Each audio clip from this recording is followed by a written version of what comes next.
In the wilderness of Montana, an outdoorsman is killed on his neighbor's land. There were shots fired.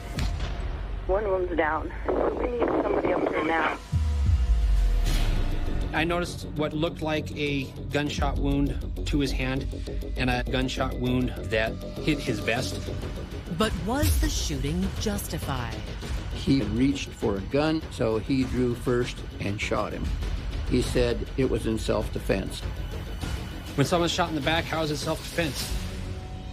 The investigation reveals a bitter and escalating feud. He wanted to be king of the mountain. He wanted to run the place. You're trespassing. We are. Yeah, for about 3/4 of a mile. It's a case that proves fences might make good neighbors, but sometimes they can start a war. Both were packing weapons openly and were ready for trouble. It was a constant fighting battle up there. He said the next time you see him, it's going to be in a body bag.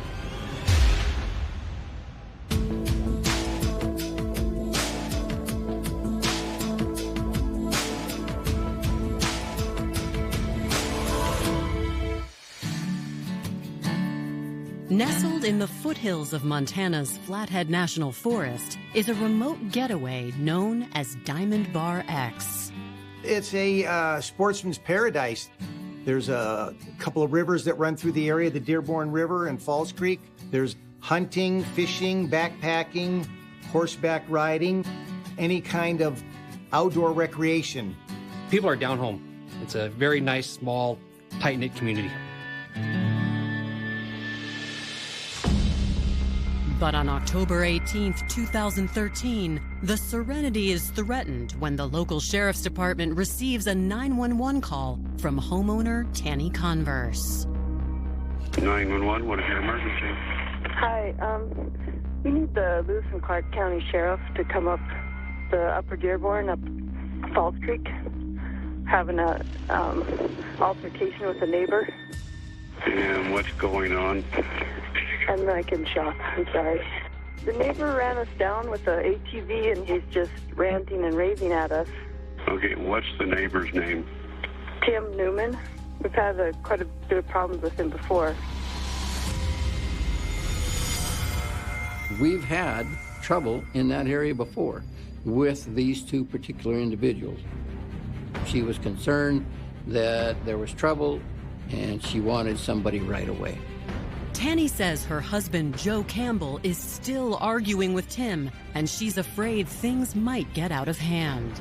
Unfortunately, the nearest deputy is over 20 miles away. The response to this area is very difficult. You get to go on a highway, partway, then the road turns to gravel, and then it turns to dirt. I called in and I was told that there were two males in a verbal argument at Table Mountain, Joe Campbell and Tim Newman, and they needed me to go out and talk with them. Before Deputy Steiner can get there, a second call comes in. 911, what is your emergency? Hi, I just called Tanny Converse up by Falls Creek in the Upper Dearborn. Yes, ma'am. The altercation with the neighbor, there were shots fired, and one of them's down. We need somebody up there now. That stepped up that response from the deputy who run lights and sirens to get there. It took me about 20-25 minutes to get out to that area. Once I crested the top of the hill, I was able to see the two individuals. I saw Joe Campbell standing on the opposite side of a cattle gate, and then lying on the ground was Tim Newman. On the ground near Tim is a .357 revolver and a pair of bolt cutters. Campbell's gun, a semi-automatic pistol, is resting in his holster. I started to walk up towards the gate and just talking to Joe, telling him to keep his hands up where I could see his hands, and told him to not make any movements. And then I checked on Tim. Tim was laying on his back with his hands outstretched. I noticed what looked like a gunshot wound to his hand and a gunshot wound that hit his vest. I tried for a pulse. I didn't feel any pulse, didn't see any breath movements, and so I knew he had been passed away for a little while. How did this end, and how come it ended where we have Tim Newman dead on this road?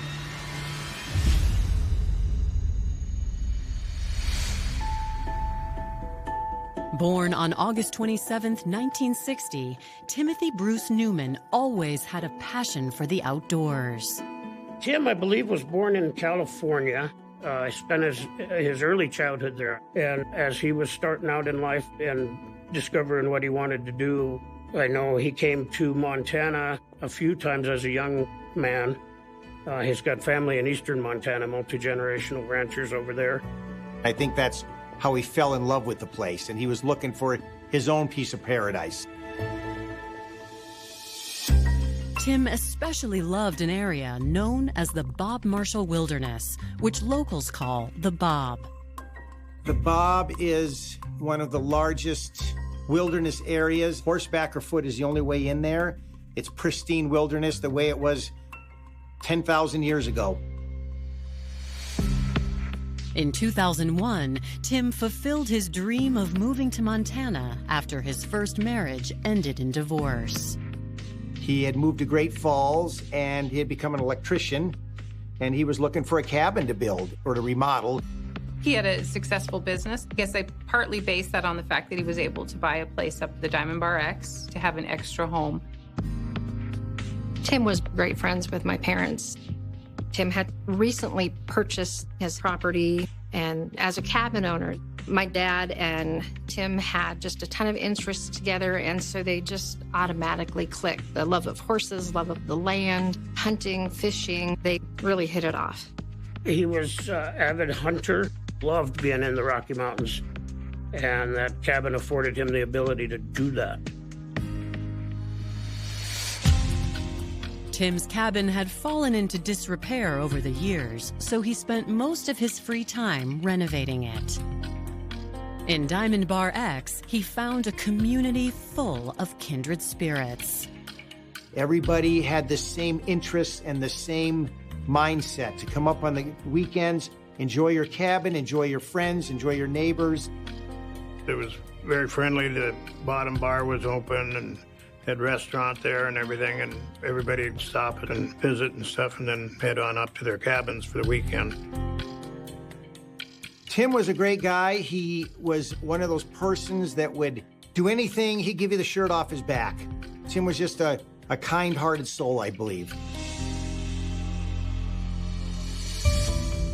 In 2003, Tim's neighbors repaid his kindness by setting him up on a date with a divorcee named Jackie. Tim and Jackie were both freshly divorced off of other marriages, and they fell in love and they found their soulmate.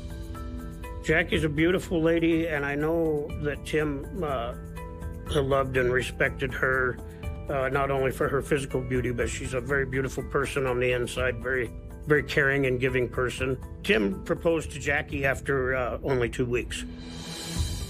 In May 2004, Tim and Jackie got married. They lived and worked in nearby Great Falls, but spent their weekends in Diamond Bar X, transforming the cabin into their dream vacation home.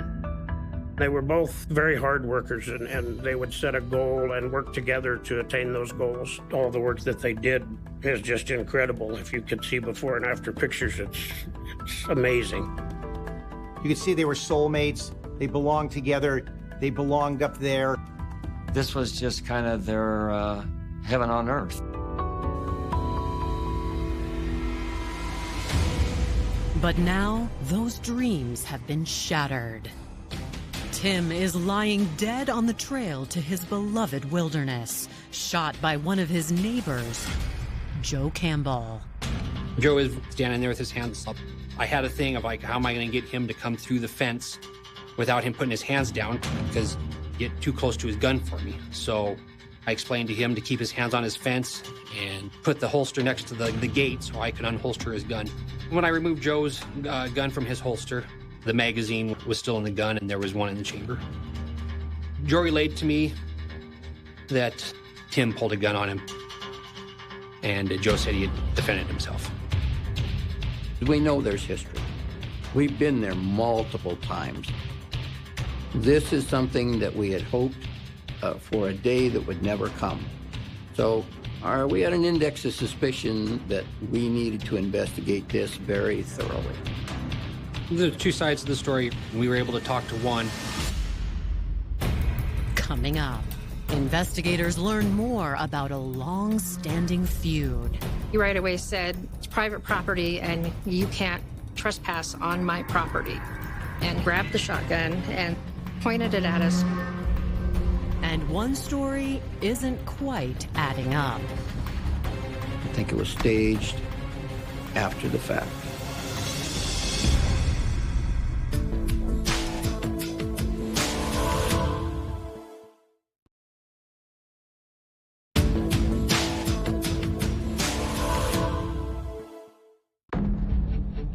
Montana sheriffs are investigating the death of 53-year-old Tim Newman, who was shot during an altercation in the remote area of Diamond Bar X. Who shot him is no mystery.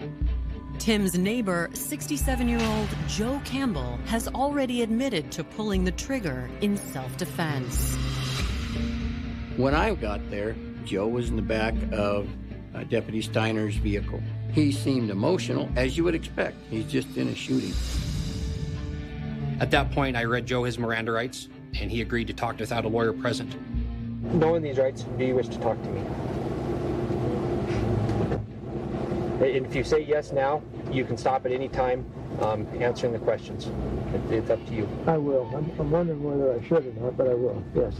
He was angry that he'd been handcuffed because he felt that it was self-defense and he shouldn't have been handcuffed. I'd never really talked to Joe before, so I have to use that moment in time and all my years of service to figure out, okay, is this guy telling me the truth or not? According to Campbell, this isn't the first time he's locked horns with Tim Newman. He says the shooting was the culmination of a long-standing feud. Joe Campbell came into the area in 1998. Tim and Joe used to get along. He did mention that when he first met Joe Campbell, he seemed all right. Seemed like he was just going to be another guy up there with horses and an outdoorsman and a hunter. And then he partnered up with someone else, so they bought up all the land up there that was available. And that's when things started to change. Joe bought up land and didn't want anybody crossing it. Tim took offense to that, and that's where the dispute came about. Tim Newman believed that there were some trails that were public access to get into the Forest Service, where Joe Campbell believed that public access was not able to go through his land. There was a historical path that was called the Pony Trail that people probably in the early 1900s had gone on this area. It's a way to get to public land and go through Joe's land. He felt that people were abusing the privilege of crossing his land and not respecting whatever he had. So he locked the gates, said, no more. I don't want anybody crossing. Tim Newman felt he couldn't do that, that it was a historical easement. There was no easement. There was nothing. But I think he was just determined that that's the way he was going to go. Campbell says after purchasing the land in 2000, the feud heated up when Tim cut the locks he'd installed and reopened the path. He'd caught Tim before, moving across his land. Code of the West, you just don't go crossing people's private land without talking to them, acquiring permission. There's laws about trespassing. Joe felt that Tim was not respecting him, and Joe was calling the sheriff's office. Everyone knew that Joe and Tim were fighting all the time. I mean, it was a common occurrence up there. Tim would cut a lock, Joe would put a new one on. Tim would cut a lock, Joe would put a new one on. It just kept escalating and escalating. Newman forcing the issue and cutting locks and continuing to trespass, continuing to get tickets.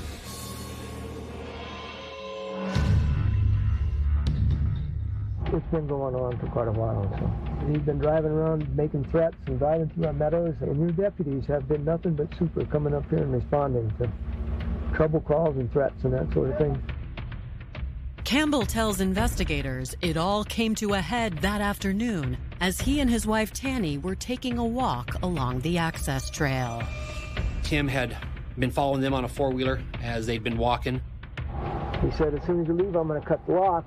And it seemed like he was getting a little more agitated. So then Joe's wife Tanny went down the hill to make the initial 911 call. A moment later, Campbell says, Tim approached brandishing a pair of bolt cutters and a gun. Joe said, I told Tim that I was armed just so he would know that I was armed. But the warning went unheeded. It happened really fast. He reached around behind him and he pulled out his gun. I don't know if he fired or not. You know, his gun was pointing at me, and that's when I drew my gun. I shot, and he spun around. I thought I'd hit him, but I wasn't sure, and he spun around, and he still had the gun in his hand, and he was going down. I shot him again.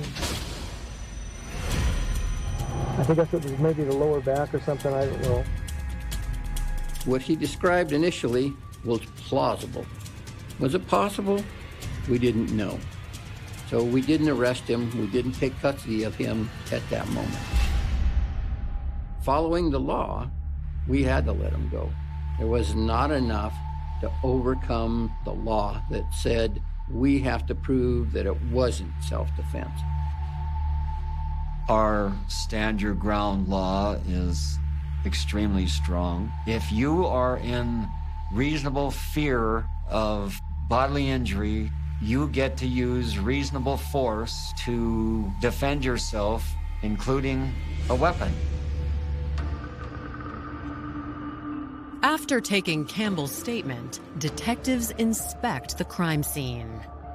We got together with the coroner, and once the death was pronounced, then we were able to process Tim. I hate to say it that way, but we start taking pictures of Tim, unzipping clothes, rolling over, taking pictures, just seeing where everything is at.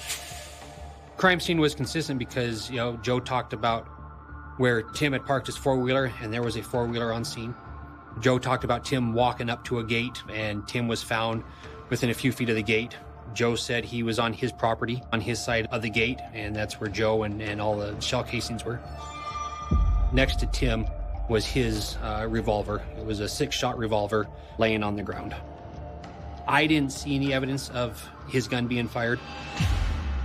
Investigators collect the evidence and transport Tim's body to the medical examiner for autopsy.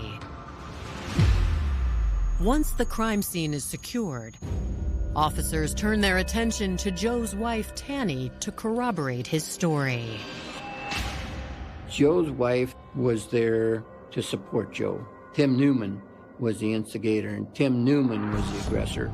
And Tim Newman was the one who had caused all of this, and that Joe had to act in self-defense.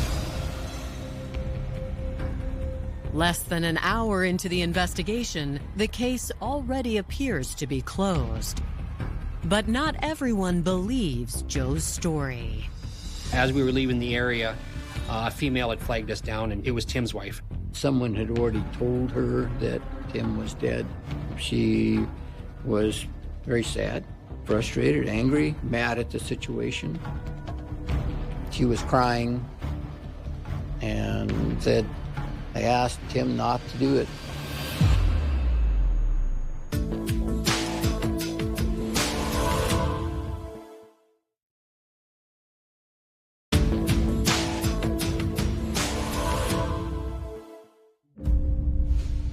Hours after the fatal shooting of Tim Newman, investigators accompany his grieving widow, Jackie Newman, back to their idyllic cabin in the woods. They find a group of friends and neighbors gathered there in support. Sue called me, my wife, and told me what had happened, and within an hour and 40 minutes, the word had spread. When I talked to Jackie, she clearly was in mourning and distress. Jackie didn't say a lot to me. and I didn't expect her to. Just found out her husband had been killed. Crying, angry, everything that you would expect. Although no one saw the shooting, several mourners think Joe Campbell made up his story of self-defense. It seems many of them have also had problems with Campbell. They got the drift that Joe Campbell had been pretty oppressive to these folks.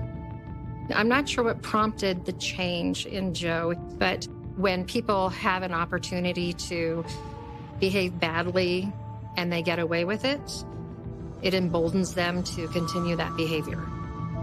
I believe he thought he could get away with murder. There was years of frustrations and years of confrontations leading up to that day. Joe was always rubbing everybody the wrong way and saying things and doing things by actions that weren't part of the community up there that we were all used to. But it didn't start out that way.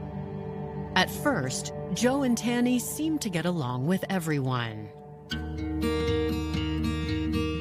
They owned property up the hill from us. It's a little ways, as the crow flies.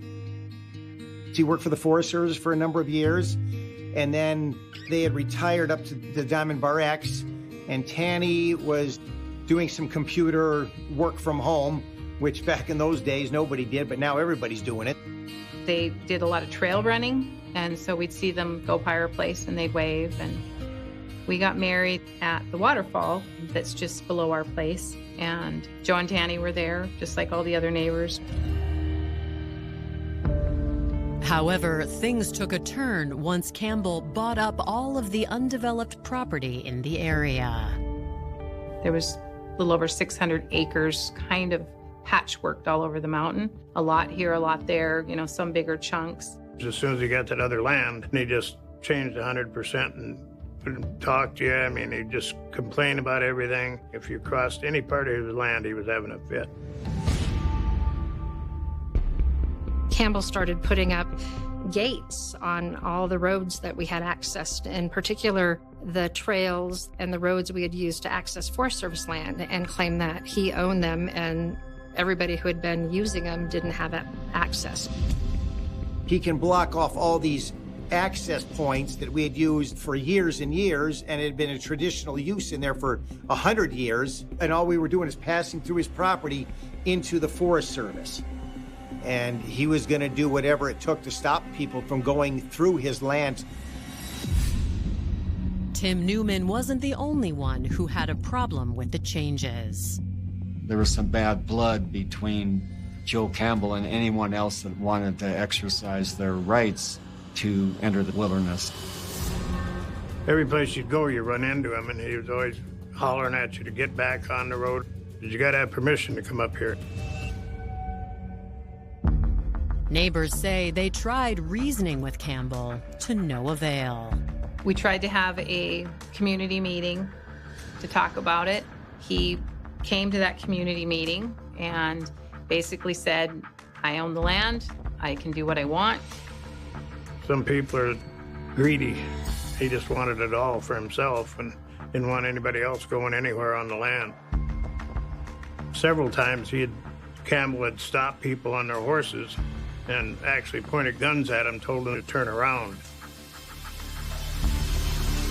Casey, come here. You're on private property without permission. Casey. You're trespassing. We are. Yeah, for about 3/4 of a mile. There isn't any right of way through here, and there isn't any easement, and you don't have any right to hunt up here. Let's try this weapon you're carrying. Are you threatened? Do a little bird hunting. That ain't a bird gun. Does the job for me.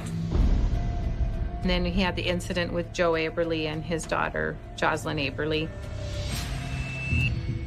My dad said, you know, we'll take a ride. It was my last day in country before I had to fly back to Iraq. There was an access for horses to go on the pony trail. And so we jumped on our horses. And at that point, Joe Campbell had put up a gate and a lock on the pony trail. So we couldn't go any further. And as we approached the gates, he came running up to the gate, and he also had a shotgun that was leaned up against the posts. And he right away said, it's private property and you can't trespass on my property. And he and my dad got into a verbal altercation. And Joe grabbed the shotgun and started waving his hands and waving the shotgun to spook the horses. And then Joe takes the shotgun and points it at us. I was scared. It was just so surreal. It was just like, you've got to be kidding. I'm coming back from Iraq where I've had 3 tours where we get shot at every day. I said, and here I'm in my backyard and this crazy man's waving a shotgun at us. I said, you know, what the blank is going on? My dad's determined. He says, we have every right to go on these trails. We're going to go up. And I just told my dad, you know what, Dad? I'm like, let's stop. We'll go back, make a sheriff's report on this. I'm like, I want this followed up on. I want to press charges. Crickets. Never heard anything again. By September 2009, the situation had gotten so bad that a group of residents sought legal help. Me and several of the neighbors write a letter to the Lewis and Clark County Attorney and the Lewis and Clark County Sheriff to say, we've had so many incidences up here and he's now pulled a weapon, nothing's been done, and someone's gonna get shot. We were told, unfortunately, that it was a civil problem, but in my mind, pulling a gun on a guy is a criminal offense. They never charged him with anything. We thought, okay, before violence comes to it, we'll just fight him legally. So we did that. We decided to pool our money, whoever wanted to get involved in it, and fight him legally with a lawsuit. So there was 10 families. Tim did become involved in that. He was one of the original 10.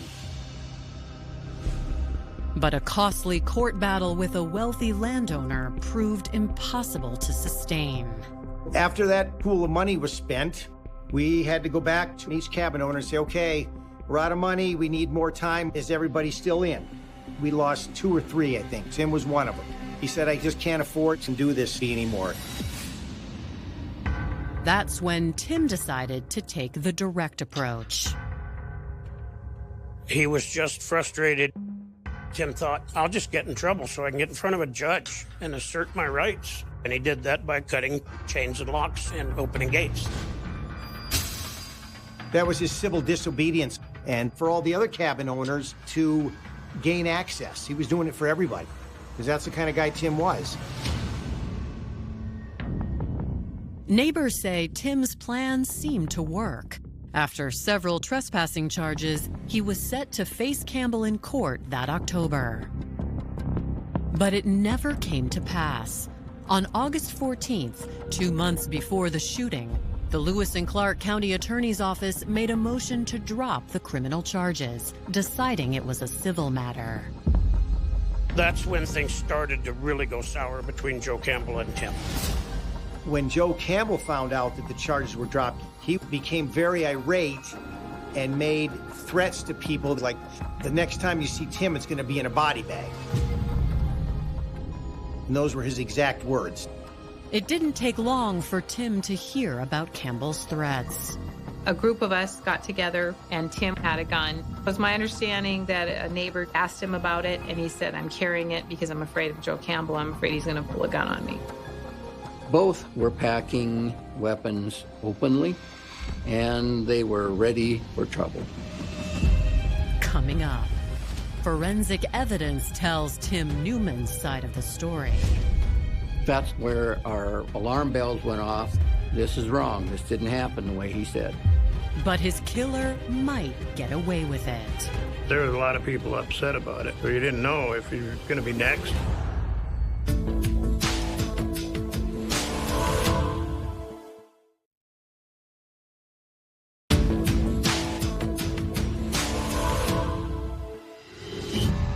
After interviewing the other residents of Diamond Bar X, detectives re-examined Joe Campbell's claim that he killed Tim Newman in self-defense.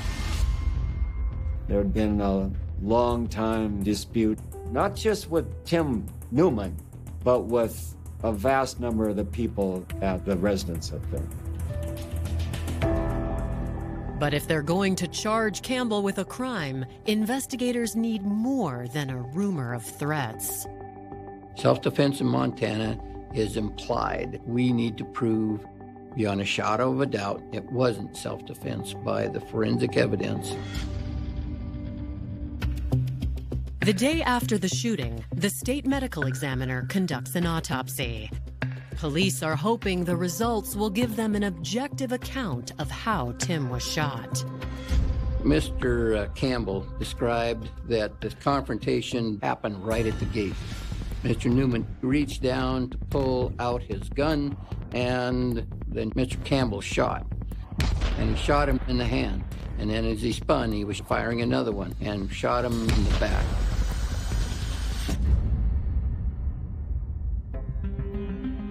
The first shot that we looked at was the one that hit him in the spine. The angle indicated opposite of what he said. That's where our alarm bells went off of, this is wrong, this didn't happen the way he said. Did the stress of the moment cause Campbell to misremember? Or is he covering up a cold-blooded murder? To find out, detectives bring him in for another interview on October 28th. When you interview someone right after something happens, there can be times where there are truly a memory blank. We did say, Joe, what you're telling us doesn't line up with what we found with the autopsy. Can you tell us again? Tell us about this, because what you're saying doesn't add up. Despite the discrepancies, Campbell sticks to his story. I was scared. He knew that he wasn't welcome on the property. I'm watching his hands, and I'm watching him start pull a hammer back through the fence. Okay, so you reached down and you pulled your gun out. I went real slow so he wouldn't see the motion. Okay. I fired, then he spun backward and down and away from me. This sounds crazy, but I still don't know if he fired a shot or not. I don't know. It's extremely hard to prove a criminal case unless you've got some super physical fact that countermands everything else. If you can show that physically it had to happen, you're going to have a lot better chance of removing all reasonable doubt. We need to take the forensic evidence and have someone that can do ballistics and reenact this type of thing where the evidence was found. The district attorney's office hires a forensics team to do the reconstruction in the exact same circumstances. But Mother Nature doesn't cooperate with their plan. This was a time of year where it was beginning to get into the fall. It snowed. We weren't able to get up there. For several months, the answers lie buried beneath the snow. And Joe Campbell remains a free man. There was a lot of people that were very upset that he didn't get arrested and go to jail. The feeling up there then was, there's a guy living up here that's capable of killing somebody, shooting him in the back. It scared off a lot of the neighbors. They decided to stay away because they were afraid. Consensus was just to stay clear of the guy. So you didn't know if he was going to be next or what.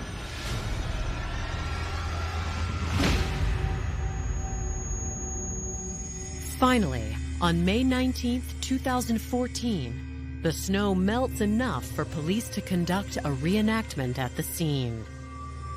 Using a mannequin and measurements taken the day of the shooting, a forensic specialist tests Joe's version of events. The scientists came back and looked at different plausible scenarios, what Joe had said had happened, what we felt was happening, what fit with how Tim's body was shot. Joe claimed to shoot Tim first in the front. This spun him around, and Joe's second shot was to Tim's back. but the body was found laying on his back with his legs spread. If you are shot just standing there, you're going to fall and your legs will be together because there's no momentum. If you're running, chances are one leg is already out in front and it's going to be spread away, such as Tim Newman was. It was shown beyond a reasonable doubt that Tim was turning away and running away when he was shot in the back. To forensic specialists, evidence indicates Tim was shot first in the back and spun around to land face up. And the trajectory of Joe's second shot negates his self-defense argument. He was shot when he was laying down. For him to be shot, the way Joe said, they had him doing some type of a matrix move like you would see in a cartoon animation, that he would have had to bend way back, and it just doesn't seem logical that a person could do that to make their scenario fit. The other important piece was the bolt cutters. Joe Campbell claims Tim was cutting the lock when he apparently took these bulky bolt cutters and dropped them and was able to grab his gun, pointed at Joe, and then, of course, Joe Campbell outdrew him. So placement of the bolt cutters was very important because they weren't right at the gate. They appeared to be right where Tim fell over after he was shot in the back. The reenactment reveals another inconsistency. Tim was left-handed, and when he was shot and killed, the gun was laying by his right hand. I don't think that Tim ever drew a gun. I think it was pulled out of the holster and placed by his right hand. I think it was staged after the fact. Where the bolt cutters were, where the gun was, that's all great evidence that this wasn't any of the scenarios that Joe Campbell gave as his stories. The forensics showed that Tim was shot in the back when he was running away from the gate. This feud had been going for some time. I mean, it had been heating up. And with the forensic evidence, what we could find, we had enough evidence to go before a judge and say, we feel that Joe Campbell murdered Tim Newman.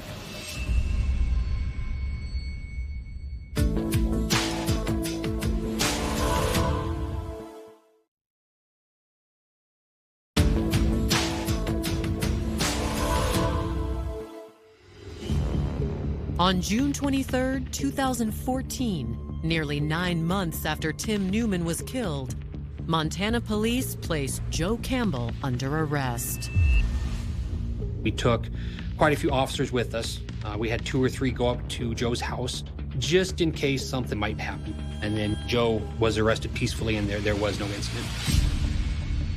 Word spread like wildfire. We thought, oh boy, they finally got that son of a bitch. Here we go. He's finally going to get what he deserves. At his arraignment, Joe pleads not guilty under Montana's Stand Your Ground laws.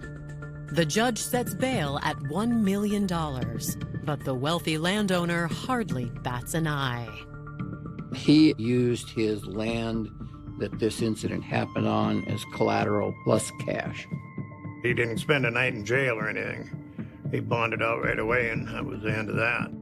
When he was released on bail, we were all super concerned. It was already bad enough that he'd been up there all those months before he was arrested. The state negotiated that he could not come back on the mountain. He had to be 10 miles from his residence because so many of us were witnesses. After several delays, Campbell's trial finally begins on February 15, 2016, more than 2 years after the shooting. Despite the evidence, prosecutors know they still face an uphill battle.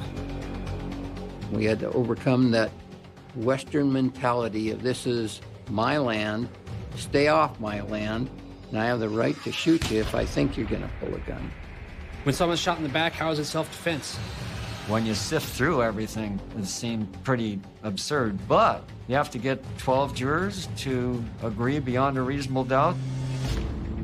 Residents of Diamond Bar X testify to Campbell's history of aggression and threats against Tim Newman.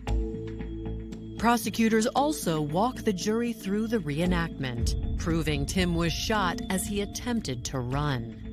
We brought in an expert to show that our theory on how he was shot was correct. But Campbell's defense produces their own expert to dispute those findings. It was hard to sit and listen to conflicting experts. The state's experts said one thing, and Campbell's hired experts said another. It was hard to heal and move on when we're sitting in the court looking at a murderer. After a 3-week trial, the jury is sent to deliberate. They return 13 hours later. Everybody thought, here we go, justice is going to be served. Unfortunately, the jury didn't see it that way. The prosecution was required to get 12 votes of guilty from 12 jurors. If one of those jurors said, I feel there's reasonable doubt, that would be a mistrial. And that's what happened. I was disappointed in the mistrial that we had a hung jury. Realistically, I knew all along it's hard to convince 12 people beyond a reasonable doubt when you have 2 people telling a side of a story and one's dead. After the mistrial, the state quickly prepares to go back to court. But 2 months later, Campbell enters into a plea deal. Instead of prison, he receives 20 years of probation. Never spent a night in jail for killing a fella. I don't know. It's money. It's money. I guess the good thing that came out of it, there were some good things, is he was banned from the mountain for 20 years, can't own a firearm for 20 years, and he had to sell his properties. And so just not having him around gave us a peace of mind that we can go up there and enjoy life again and return to normal.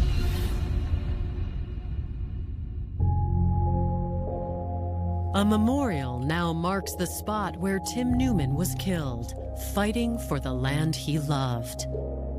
Tim didn't die completely in vain. There's still access to the National Forest for the general public, for the average guy. And that's something that I'm grateful to those that made that happen. There's a tree back up there where we go all the time and go horseback riding and hunting, and Tim's got his initials carved in there. We look at that, it's hard not to think about him. I was just at the spot where he was shot just a few days ago, and it's very sobering, and I always take a few seconds, and I just look around and I know he's there. You know, I know he's there. I'll see you in a few years, buddy.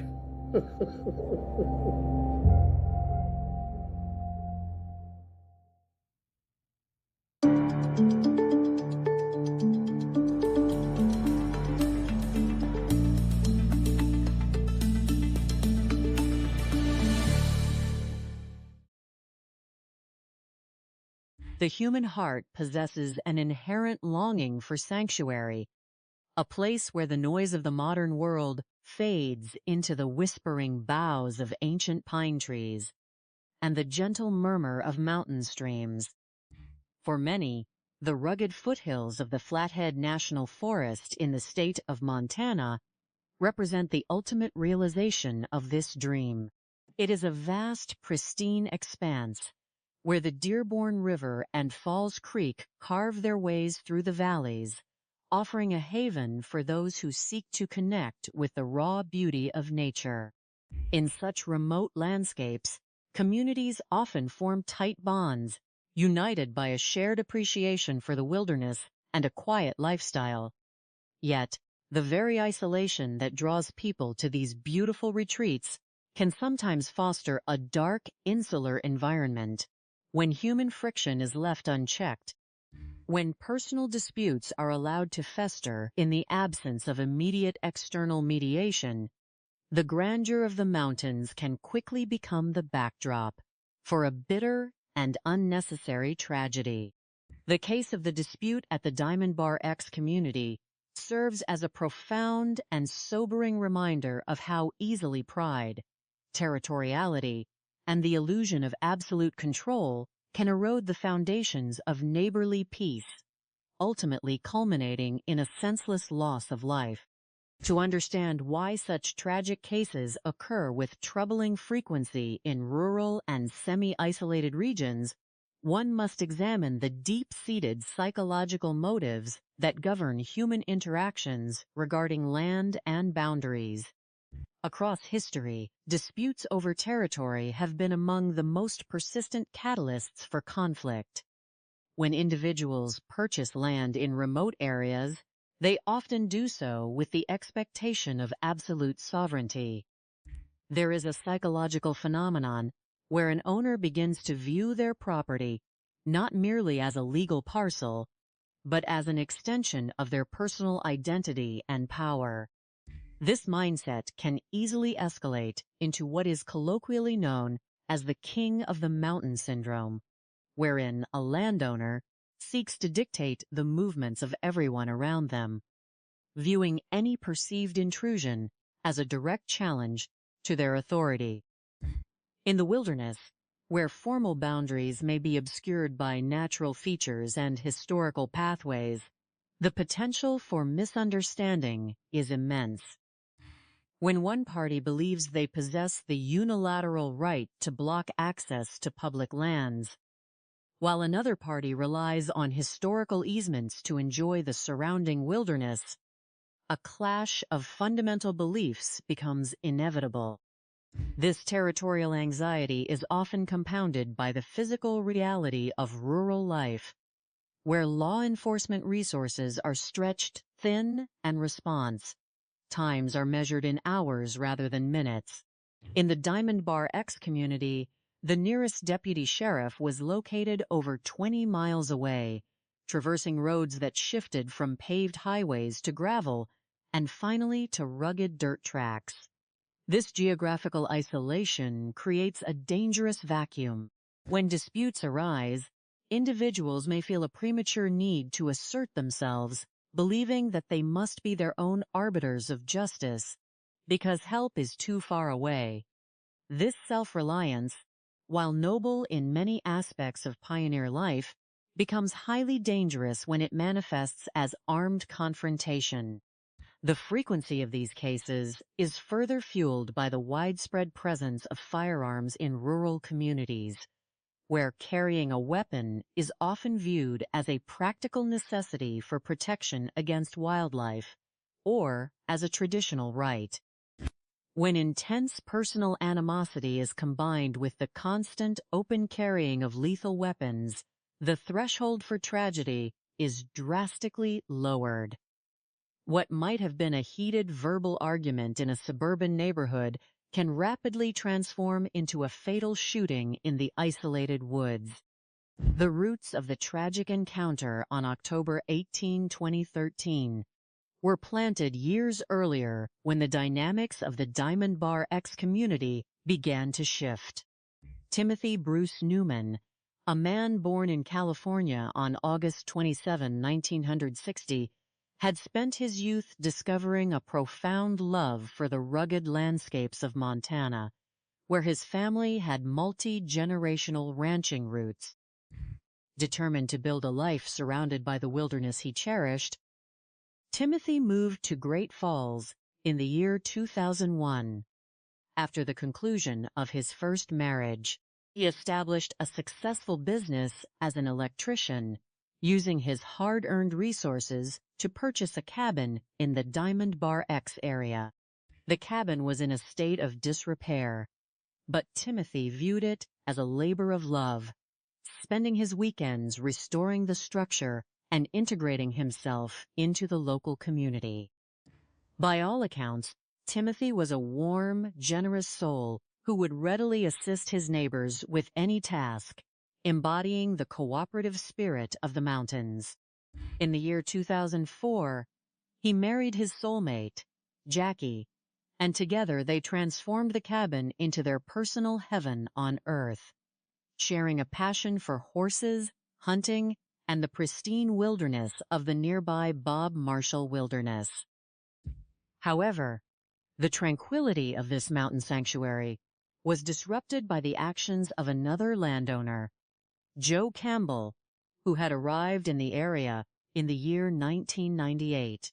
Initially, Joe appeared to be just another outdoor enthusiast, but his demeanor shifted dramatically after he and a partner began purchasing large, non-contiguous tracts of land across the mountain, eventually accumulating over 600 acres. With this acquisition came a drastic change in perspective. Joe began to assert exclusive control over various pathways and trails that the local residents had utilized for decades to access the surrounding Flathead National Forest. Among these was the historical Pony Trail, a route that had been used by travelers since the early 1900s.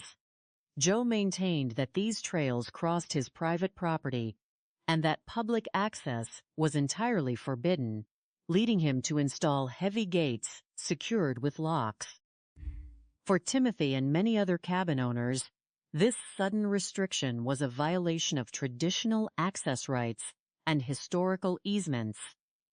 They believed that while Joe owned the land, he did not possess the right to unilaterally sever the community's connection to the public forest. The resulting conflict escalated into a relentless, exhausting feud that came to define daily life in the Diamond Bar X community. Joe would place new locks on the gates, and Timothy, operating under a philosophy of civil disobedience, would use bolt cutters to sever the chains and reopen the path. This cycle repeated itself countless times, with both sides refusing to yield an inch of ground. The dispute was not merely about physical access. It became a battle of wills, a constant struggle over who would rule the mountain. Joe frequently contacted the local sheriff's office to report trespassing, resulting in numerous citations for Timothy. The tension grew so severe that several residents attempted to resolve the issue legally, pooling their financial resources to initiate a lawsuit against Joe in the year 2009. Unfortunately, the high costs of prolonged litigation forced many families, including Timothy, to withdraw from the legal battle. Frustrated by the lack of progress and the perceived inaction of authorities, Timothy decided to force the issue through direct action, hoping that a trespassing charge would finally allow him to assert his historical easement rights before a judge. As the date of the scheduled court hearing approached in the autumn of 2013, the legal landscape shifted unexpectedly. In August of that year, the county attorney's office moved to dismiss the criminal trespassing charges against Timothy, concluding that the entire dispute was a civil matter rather than a criminal one. This decision, rather than diffusing the situation, acted as a catalyst for further hostility. Joe was reportedly furious that his rival would not face criminal penalties, and he began making explicit, ominous threats to other community members, warning that the next time they saw Timothy, it would be in a body bag. Timothy, aware of these threats and deeply concerned for his safety, began carrying a firearm openly for protection, a sentiment shared by Joe, who was also consistently armed. The stage was set for a disastrous confrontation, with both men trapped in a cycle of mutual fear, resentment, and armed readiness. The climax of this long-standing feud occurred on the afternoon of October 18, 2013. Joe and his wife, Tani Converse, were walking near one of the disputed gates when Timothy approached on an all-terrain vehicle. According to Tani, Timothy began shouting and behaving aggressively, prompting her to walk down the hill to make a 911 call from their residence. She expressed deep concern to the dispatcher that her husband was locked in a verbal argument with Timothy and that the situation was rapidly deteriorating. Because of the remote location, the responding deputy faced a lengthy journey. Before any law enforcement officer could arrive at the scene, a second frantic call was placed to 911, reporting that shots had been fired and that a man was down on the trail near Bald Creek. When Deputy Steiner finally reached the crest of the hill, approximately 25 minutes later, he observed Joe standing near the cattle gate with his hands raised, while Timothy lay motionless on the ground nearby. At the crime scene, initial appearances seemed to support Joe's claim of self-defense. Timothy lay on his back, and nearby lay a .357 caliber revolver along with a pair of bolt cutters. Joe's semi-automatic pistol remained in its holster. Joe immediately informed the arriving deputy that Timothy had drawn a weapon on him through the fence, forcing him to fire in self-defense. Given the well-documented history of conflict between the two men and the strong self-defense laws in the state of Montana, investigators initially proceeded with caution, allowing Joe to return home after providing a detailed statement. Under the state's Stand Your Ground laws, an individual is permitted to use force, including lethal force, if they possess a reasonable fear of imminent bodily harm or death. To challenge such a claim, the prosecution would require objective, irrefutable forensic evidence that directly contradicted the survivor's narrative. The turning point in the investigation came when detectives and the medical examiner began to carefully analyze the physical clues left at the scene. The primary source of objective truth in any homicide investigation is the physical body of the victim, which acts as a silent witness to the final moments of life. During the autopsy, the medical examiner discovered that Timothy had sustained a gunshot wound to his hand and another highly significant wound to his spine. The trajectory of the bullet that struck the spine indicated that it had entered from the back, a physical reality that directly clashed with Joe's assertion that Timothy was facing him and actively drawing a weapon when the shots were fired. If Timothy had been shot in the back, the fundamental premise of self-defense was severely undermined. This discrepancy prompted investigators to conduct a second, more intensive interview with Joe, who maintained his story, claiming that Timothy had spun around mid-confrontation, which might account for the entry wound in his back. To resolve the conflicting accounts, the prosecution enlisted the expertise of a forensic reconstruction team. Although early winter snows temporarily delayed the investigation by burying the crime scene, the team was able to conduct a comprehensive reconstruction on May 19, 2014, once the snow had melted. Using precise measurements, ballistic trajectories, and a mannequin to simulate the victim's position, the forensic specialists analyzed several potential scenarios. The reconstruction revealed that Timothy's body had been found with his legs widely spread, a physical position consistent with someone who was actively running when they fell, rather than someone who was standing stationary at a gate. Furthermore, the trajectory of the second shot suggested that Timothy had been shot while he was already on the ground, a finding that strongly contradicted the idea of a rapidly unfolding, defensive encounter. The physical evidence strongly indicated that Timothy was actively fleeing the gate when the first shot struck his back, causing him to fall, after which the second shot was delivered. Another crucial detail that exposed the flaws in Joe's narrative involved the physical placement of the evidence at the scene. Timothy's .357 caliber revolver was found lying near his right hand. However, through interviews with Timothy's family and friends, investigators learned that Timothy was left-handed. It was highly improbable that an experienced marksman and outdoorsman would draw a weapon with his non-dominant hand during a life or death confrontation. This simple but profound detail suggested that the firearm had been placed near Timothy's right hand after the shooting occurred, indicating a conscious attempt to stage the crime scene to support a fabricated self-defense narrative.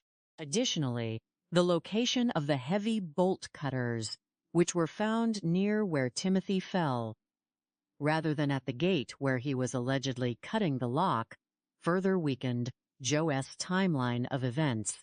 The scientific reconstruction and physical evidence provided the necessary grounds for law enforcement to bypass the protections of the Stand Your Ground law.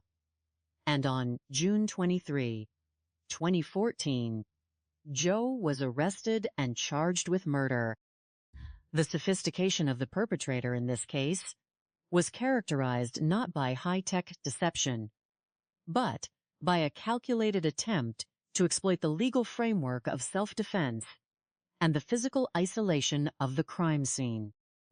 Knowing that there were no third-party eyewitnesses to the shooting, Joe attempted to construct a narrative that aligned with the legal definitions of justifiable homicide. He quickly surrendered to the deputy, kept his hands visible, and voluntarily participated in interviews, presenting himself as a law-abiding citizen who had been forced to defend his life against a known aggressor. By staging the physical evidence, placing the revolver near the victim's body, and utilizing his wife's initial 911 call to establish Timothy as the aggressor, Joe sought to create a plausible doubt that would shield him from prosecution.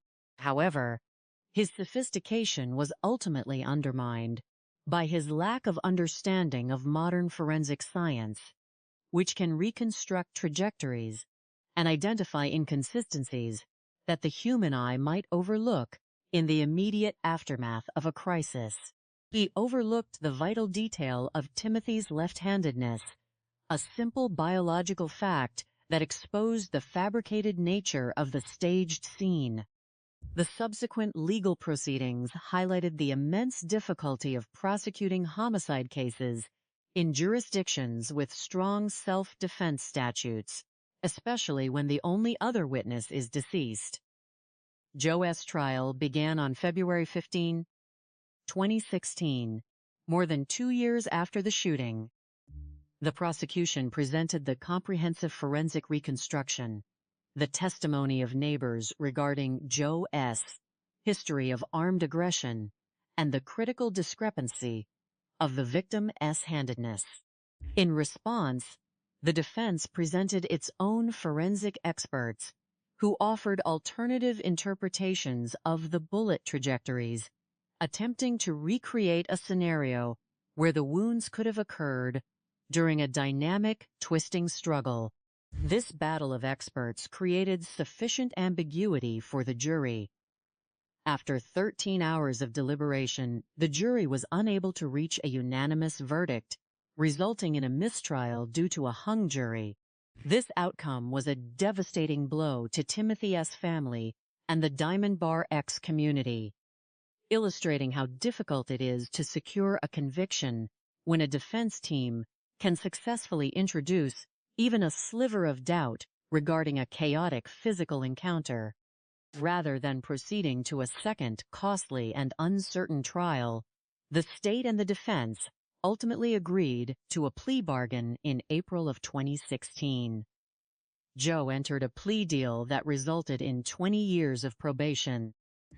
While the sentence did not include immediate prison time, which deeply frustrated many members of the community who felt that justice had not been fully served, the terms of the agreement imposed significant restrictions that effectively dismantled Joe's influence over the mountain.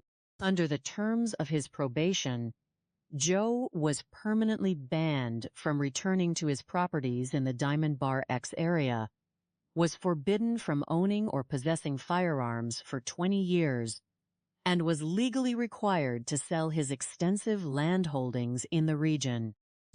For the cabin owners who had lived in fear of Joe's aggressive actions, this forced banishment provided a profound sense of relief and restored a long-lost peace to the community. The land that had been the source of so much bitter conflict was finally freed from his control, and access to the public wilderness was preserved for future generations. The tragic events at Diamond Bar X offer several profound life lessons that are essential for preventing similar conflicts from escalating into violence. First and foremost is the critical importance of early professional mediation in property and boundary disputes. When neighbors find themselves in disagreement over land access or easements, relying on personal confrontation or passive-aggressive actions, such as cutting locks or blocking paths, only serves to escalate emotions. Such disputes should be handled strictly through civil legal channels, mediation services, or formal community boards. It is vital for individuals to recognize when a disagreement is transitioning from a rational dispute over property to an emotional battle of pride. When the desire to win or to dominate a neighbor supersedes rational problem-solving, the risk of tragedy increases exponentially. Furthermore, the community itself must play an active role in de-escalating tensions, encouraging open dialogue, and seeking administrative interventions before a situation reaches a boiling point. To assist law enforcement agencies in resolving remote crimes more rapidly and preventing such tragedies, several strategies can be implemented based on the experiences of this case. In vast, rural jurisdictions, the establishment of community-oriented policing initiatives can help deputies identify chronic neighbor disputes before they turn violent. If law enforcement had possessed a more active, preventative presence in the Diamond Bar X community, perhaps through regular patrols or scheduled mediation sessions regarding the disputed trails, the escalating tension might have been addressed more effectively. Additionally, rural sheriff departments can benefit from utilizing advanced technology, such as aerial mapping, trail cameras, and remote sensor systems, which can provide objective visual evidence of confrontations and property damage, reducing the reliance on conflicting verbal accounts. When responding to remote incidents, investigators must also prioritize the rapid preservation of physical evidence. Utilizing high-resolution digital photography and three-dimensional scanning to capture the scene before weather conditions or human activity can alter the environment. Ultimately, the story of Timothy Bruce Newman is a poignant testament to the enduring power of community, justice, and the love for the natural world. Timothy did not die entirely in vain. His struggle to maintain access to the public forests highlighted the value of shared community spaces and the importance of resisting unlawful exclusion. Today, a simple memorial marks the quiet spot in the foothills of the Flathead National Forest where Timothy lost his life, a place where his initials remain carved into a nearby tree. For the friends, family, and neighbors who continue to ride their horses and hike along the paths he fought to keep open, Timothy's spirit remains an integral part of the landscape. The resolution of this case, though legally complex, ultimately affirmed that no individual can place themselves above the law or dominate a community through fear and intimidation. The peace that has returned to the Diamond Bar X Valley serves as a quiet, enduring tribute to a man who loved the wilderness and believed that the beauty of the earth should be shared by all. The wilderness of Montana has long been romanticized as a place of infinite freedom, where the rugged beauty of nature offers a sanctuary from the relentless pace of modern life. Nestled in the foothills of the Flathead National Forest is a remote getaway known as Diamond Bar X, a spectacular expanse that represents the quintessential sportsman-esque paradise. With the pristine waters of the Dearborn River and Falls Creek carving their way through the terrain, this region has attracted outdoor enthusiasts, hunters, and horseback riders for generations. It is a place where community ties are traditionally forged through shared appreciation for the land and mutual reliance in the face of isolation.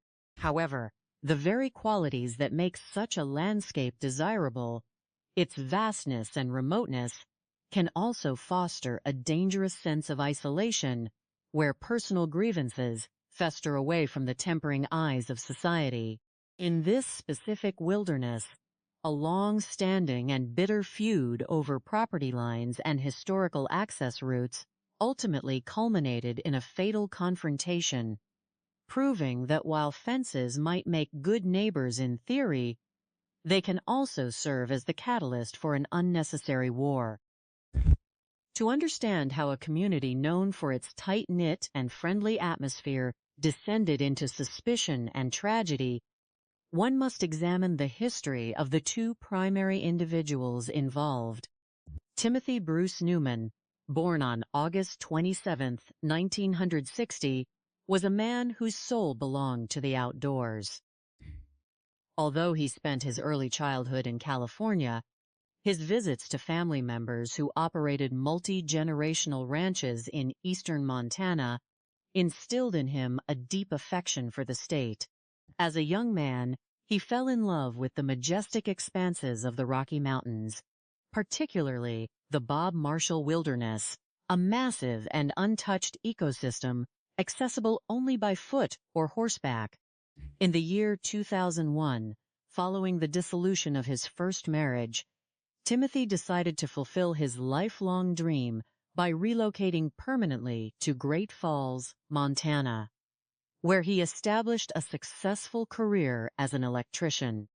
He purchased a cabin in the Diamond Bar X area, dedicating his weekends to restoring the property and engaging with a community of kindred spirits who shared his passion for hunting, fishing, and equestrian life. His neighbors remembered him as a generous, kind-hearted individual who would willingly offer assistance to anyone in need. And it was through these local connections that he met his second wife, Jackie, in the year 2003. The two were married in May of the year 2004, creating a shared life centered around their beloved mountain cabin. At the other end of this escalating conflict was Joe Campbell, an outdoorsman who had moved into the Diamond Bar X region in the year 1998. Initially, Campbell was perceived by the community as a standard neighbor, an ordinary individual who shared their appreciation for horses and hunting. However, the dynamic of the neighborhood shifted dramatically around the year 2000, when Campbell partnered with another individual to purchase approximately 600 acres of undeveloped land that lay in a patchwork pattern across the mountain. Once Campbell acquired this significant acreage, his behavior toward the rest of the community underwent a stark transformation. He began asserting absolute authority over his holdings, challenging anyone who crossed even the margins of his property. The primary point of contention became a historic route known as the Pony Trail, a path utilized by locals since the early 20th century to access public Forest Service land. While the community viewed the trail as a historical easement established by decades of traditional use, Campbell maintained that no such legal easement existed and that the public had no right to cross his private property. In his determination to restrict access, Campbell began installing locked gates across the trails and roads, a move that directly impacted the other cabin owners who relied on these paths to enjoy the surrounding wilderness. This action was met with immediate resistance from Timothy Newman, who firmly believed that the historic access must be preserved. A repetitive cycle of conflict emerged, characterized by Campbell placing new locks on the gates and Newman subsequently cutting them with bolt cutters to reopen the path. This dispute was not merely a disagreement over property. It was a clash of fundamental philosophies regarding land use, public access, and neighborly conduct. The local sheriff's department was frequently called to intervene, documenting numerous complaints of trespassing and verbal altercations, yet the issue remained unresolved, gradually transforming into a psychological battle of wills between the two men. As the years progressed, the tension spread throughout the entire Diamond Bar X community. Other residents reported increasingly hostile encounters with Campbell, who began intercepting horseback riders and hikers, demanding they turn back and occasionally brandishing firearms to enforce his demands. In one notable incident in September of the year 2009, a local resident named Joe Averly and his daughter Jocelyn, a military veteran who had recently returned from service, were confronted by Campbell at a locked gate along the Pony Trail. According to their reports, Campbell brandished a shotgun, using aggressive gestures that frightened their horses and created a highly volatile situation. Despite a subsequent report to the sheriff's office, no criminal charges were filed, as authorities largely viewed the ongoing disputes as civil matters rather than criminal offenses. Frustrated by the lack of law enforcement intervention, 10 local families pooled their financial resources to initiate a civil lawsuit against Campbell to establish legal access to the trails.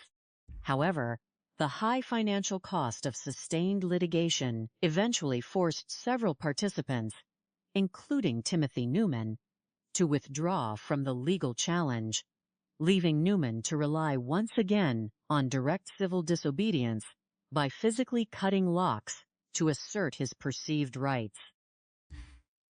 The legal battle reached a critical juncture in August of the year 2013, when the county attorney's office moved to dismiss criminal trespassing charges that had been filed against Timothy Newman, reiterating the stance that the dispute was civil in nature. This decision deeply angered Campbell, who reportedly perceived the dismissal as a failure of the legal system to protect his property rights. Witnesses later recalled that Campbell made explicit threats during this period, suggesting that the next time Timothy Newman was seen, it would be in a body bag. Aware of these threats, Newman began openly carrying a .357 revolver for personal protection, expressing fear to his friends that the dispute with Campbell was reaching a dangerous precipice. Both men were now openly armed, operating within a volatile environment where the absence of clear legal resolution created a vacuum filled by mutual distrust and defensive posturing. The culmination of this long-standing feud occurred on the afternoon of October 18, 2013. Joe Campbell and his wife, Tani Converse, were walking along the contested access trail when Timothy Newman approached on an all-terrain vehicle. An argument quickly ensued near a cattle gate. Tani Converse, increasingly alarmed by the escalating confrontation, retreated down the hill to place a phone call to 911, reporting that Newman was acting aggressively and shouting at them. Because the remote location was more than 20 miles from the nearest deputy, response times were significantly delayed. Before law enforcement could arrive at the scene, a second emergency call was placed, indicating that shots had been fired and one of the men was down. Upon arriving at the scene, approximately 20 to 25 minutes later, Deputy Steiner observed Joe Campbell standing on one side of the cattle gate with his hands raised, while Timothy Newman lay motionless on his back on the opposite side.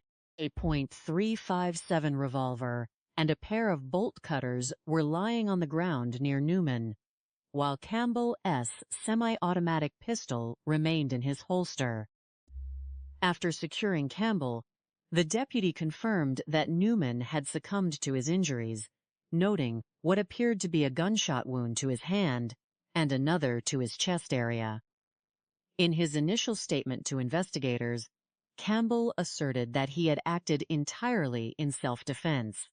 He claimed that Newman had approached the gate with bolt cutters, threatened to cut the lock, and then reached for his own firearm, forcing Campbell to draw his weapon and fire in fear for his life. Because Montana's self-defense statutes place a high burden of proof on the state to disprove a claim of justifiable use of force, Campbell was initially released without being charged, pending a thorough forensic investigation. The subsequent investigation illustrates the critical reliance of law enforcement on objective forensic science when resolving conflicting accounts of a violent incident. While the initial crime scene appeared to align superficially with Campbell's narrative, the medical examiner's autopsy of Timothy Newman, conducted the following day, immediately raised significant concerns. The physical evidence revealed that Newman had been struck by a projectile in the spine, entering from his back. This finding directly contradicted Campbell's assertion that the entire confrontation had occurred face-to-face as Newman drew his weapon. To resolve these discrepancies, investigators sought the assistance of a specialized forensic reconstruction team. Although the onset of winter snow delayed the field analysis for several months, the team was eventually able to conduct a comprehensive reconstruction of the shooting on May 19, 2014. Using precise measurements, anatomical mannequins, and ballistics analysis, the forensic specialists evaluated multiple scenarios to determine the physical compatibility of the wounds with the statements provided by Campbell. The reconstruction demonstrated that Newman's leg positioning, which was spread wide rather than together, was consistent with a person who was shot while running away rather than someone standing stationary at a gate. Furthermore, the trajectory of the spinal wound indicated that the bullet entered from behind, suggesting that Newman was actively fleeing the confrontation when the fatal shot was fired. The reconstruction also analyzed the secondary wound to Newman's hand and chest, concluding that the angle was only consistent with a shot delivered while Newman was already collapsing or lying on the ground, a scenario that strongly undermined the justification of self-defense. In addition to the ballistics and trajectory analysis, investigators noted a crucial detail regarding Newman's personal characteristics and the placement of the physical evidence at the scene. Timothy Newman was known by his family and friends to be left-handed, yet the .357 revolver was discovered lying adjacent to his right hand. The physical separation of the heavy bolt cutters, which were located where Newman fell rather than at the gate where the cutting was alleged to have occurred, further suggested that the scene had been modified. These physical inconsistencies led investigators to hypothesize that the firearm had been removed from Newman's holster and placed near his hand after the shooting to support a fabricated narrative of self-defense. Armed with this comprehensive forensic reconstruction, law enforcement obtained an arrest warrant, and on June 23, 2014, Joe Campbell was arrested and charged with deliberate homicide. The legal proceedings that followed highlights the immense difficulty of prosecuting homicide cases in jurisdictions With strong self-defense statutes, particularly when there are no independent eyewitnesses to the event, Campbell, who possessed significant financial resources, secured release on a $1 million bail by utilizing his real estate holdings as collateral, allowing him to remain out of custody prior to his trial. The trial finally commenced on February 15, 2016, drawing intense interest from the local community. The prosecution presented the detailed findings of the forensic reconstruction, the autopsy reports, and the extensive testimony of neighbors who documented Campbell's history of aggressive confrontations and verbal threats. In response, the defense presented its own forensic experts who challenged the state's interpretation of the wound trajectories, arguing that the chaotic nature of a rapid shooting could account for the physical positioning of the body without implying a shot to the back of a fleeing victim. After 3 weeks of testimony and 13 hours of deliberation, the jury was unable to reach a unanimous verdict, resulting in a mistrial due to a hung jury.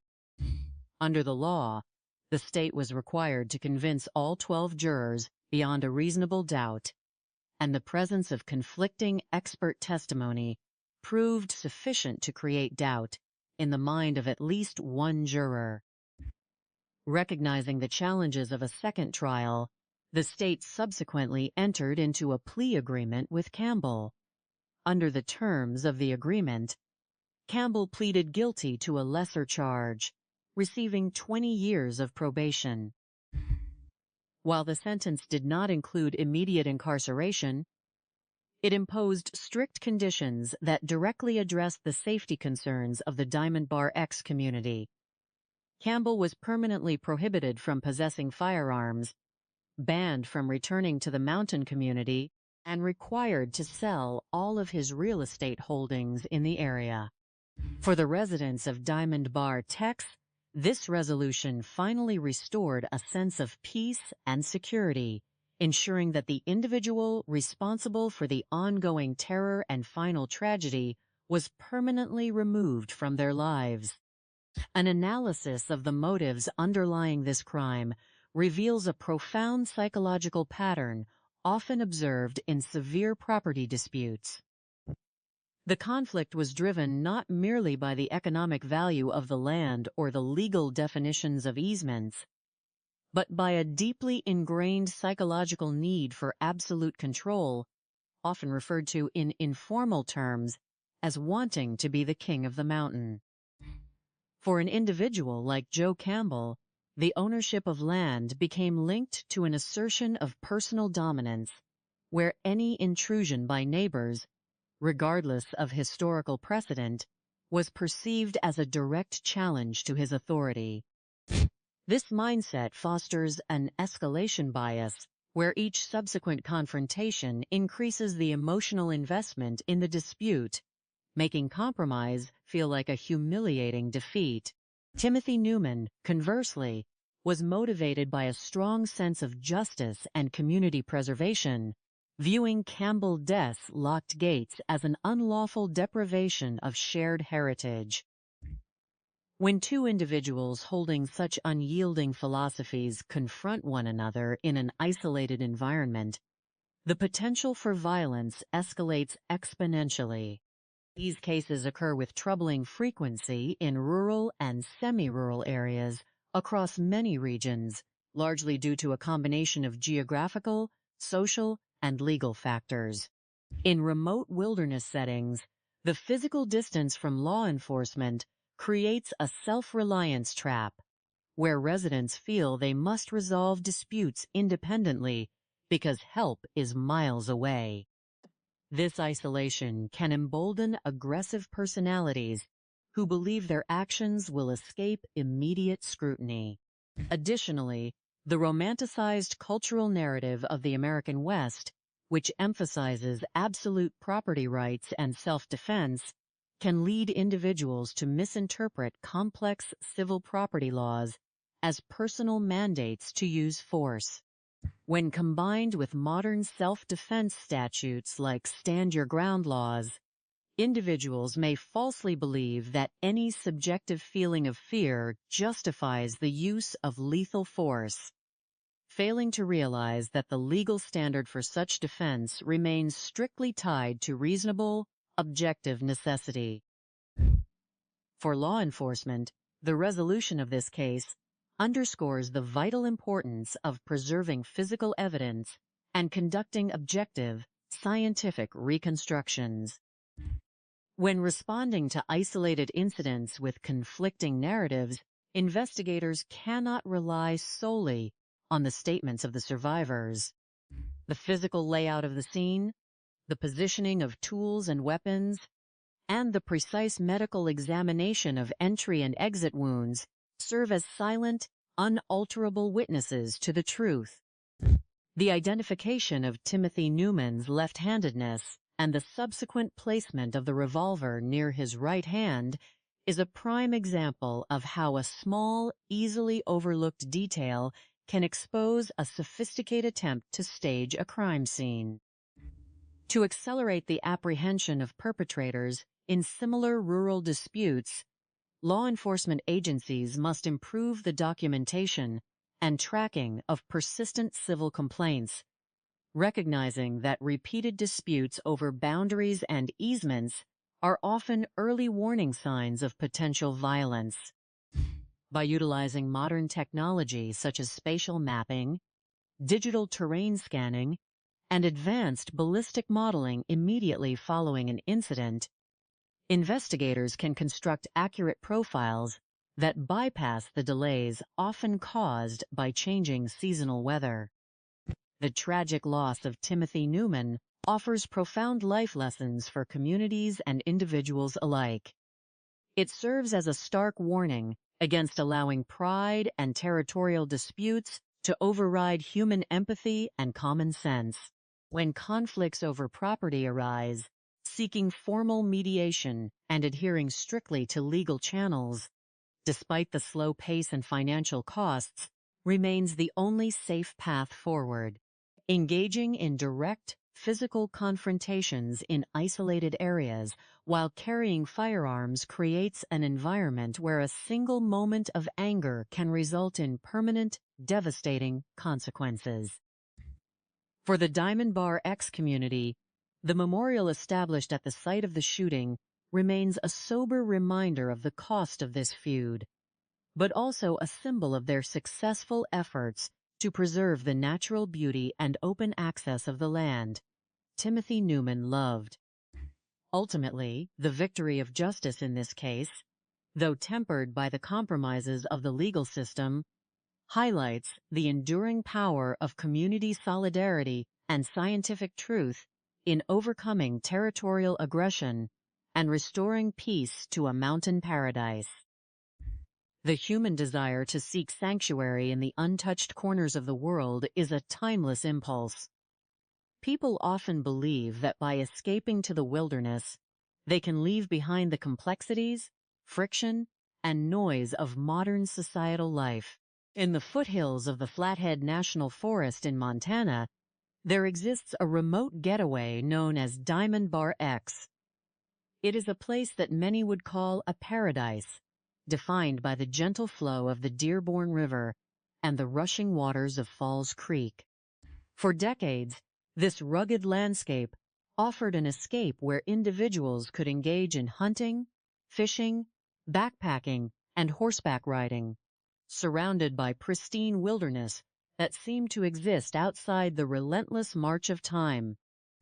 The people who settled there historically prided themselves on being down to home, forming a small, tight-knit community where neighbors supported one another. Yet, as history has repeatedly shown, when individuals seek to escape society, they do not leave their human nature behind. The very boundaries they draw to secure their peace can become the battle lines of a bitter conflict. This is the tragic account of a long-standing dispute that escalated to a fatal confrontation, serving as a profound case study in the psychology of territoriality. the limitations of rural law enforcement and the power of objective forensic science to uncover the truth when human testimony fails. The dispute centered on two individuals who shared a love for the Montana landscape, but possessed fundamentally different philosophies regarding property, community, and access. Timothy Bruce Newman, born on August 27 in the year 1960, was a man who discovered his passion for the outdoors early in life. Although born in California, his visits to relatives who operated multi-generational ranches in eastern Montana instilled in him a deep love for the state. In the year 2001, following the end of his first marriage, Timothy decided to make Montana his permanent home. Settling in Great Falls, he established a successful business as an electrician, which eventually allowed him to purchase a cabin in the Diamond Bar X area. The cabin had fallen into disrepair over the years, and Timothy spent much of his free time restoring it, transforming the structure into a personal sanctuary. He was known to his friends and neighbors as a generous, kind-hearted soul, a man who would offer the shirt off his back to anyone in need. In the year 2003, his neighbors set him up on a date with a woman named Jackie, who had also experienced a divorce. The connection was immediate, and the couple married in May of the year 2004. Together, they worked to build their dream vacation home, finding solace in the quiet beauty of the forest. In contrast, Joe Campbell had entered the Diamond Bar X community in the year 1998. Initially, he appeared to be another outdoor enthusiast who enjoyed horses and hunting. He and his wife, Tawny Converse, initially got along well with the other residents, participating in community events and sharing the collective appreciation for the wilderness. However, a significant shift occurred in the year 2000 when Joe partnered with another individual to purchase approximately 600 acres of undeveloped land that was patchworked across the mountain. This acquisition altered his relationship with the community. Armed with a vast expanse of private property, he began to adopt an exclusive and highly protective attitude toward his land. He became increasingly resistant to anyone crossing his property. Even though many of the trails had been used by local residents for generations to access the adjacent public Forest Service lands, the primary point of contention was a historic path known as the Pony Trail. For over a century, local travelers, horseback riders, and hikers had utilized this trail as a convenient gateway to the public wilderness. Joe believed that the public was abusing the privilege of crossing his private holdings and failing to show proper respect for his ownership. In response, he began installing locked gates across the access points, effectively declaring that passage was no longer permitted. Timothy Newman and several other residents strongly disagreed with this action, maintaining that the Pony Trail represented a historic easement that should remain open to the community. They argued that a single landowner should not have the authority to sever access to thousands of acres of public national forest. This philosophical divide quickly transformed into a cycle of confrontation. Joe would install a lock on a gate, and Timothy, representing the frustrations of the broader community, would use bolt cutters to remove the lock, asserting what he believed to be his legal right of access. This continuous cycle of locking and unlocking gates escalated over several years. The local sheriff's office was frequently called to intervene in disputes, but the remote nature of the area made active law enforcement challenging. The nearest deputy was often located over 20 miles away, requiring a lengthy drive on paved highways, gravel roads, and eventually rough dirt trails to reach the scene of any argument. Because the dispute was viewed primarily as a property easement issue, authorities often classified it as a civil matter rather than a criminal one, leaving the residents to resolve the conflict through the legal system. In the year 2009, 10 families in the community pooled their financial resources to initiate a lawsuit against Joe, seeking to legally establish the public's right to use the historic trail. However, legal battles against a wealthy and determined landowner are notoriously expensive and difficult to sustain.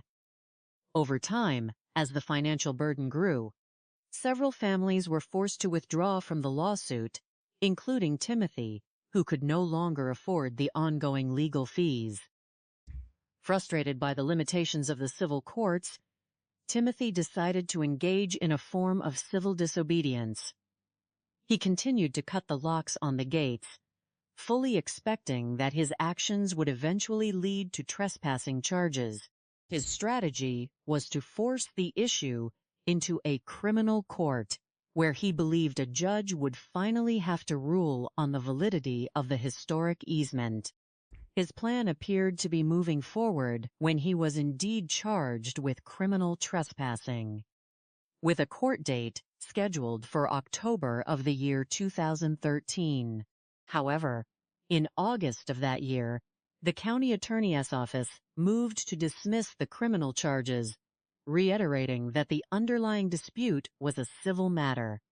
This decision had unintended and dangerous consequences.